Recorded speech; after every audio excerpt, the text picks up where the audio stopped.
Yung Department of Justice po kasi iimbestigahan na daw yung kilalang mga personalities sa drug war ng dating Pangulong Duterte. Pero gagawin lang daw nila yan kapag ni-refer na ito ng House of Representatives. Madaling gawin lang naman yun eh. They will just have to come up with a committee report and submit. That's it. Ayon kay Justice Undersecretary Raul Vasquez, kailangan kasi ng opisyal ng pagpasa opisyal na pagpasa ng mga ulat mula daw po sa House o transmittal.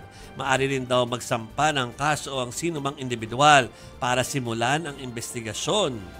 Siyempre, yun na nga. So another route is kapag meron ng gustong magsampa ng kaso. Okay? Kasunod po yan ang pagsabog o mga pasabog ni dating PCSO General Manager at retired Police Colonel Royina Garma ukol sa utos ni dating Pangulong Duterte na ipatupad ang Davao Model sa buong bansa.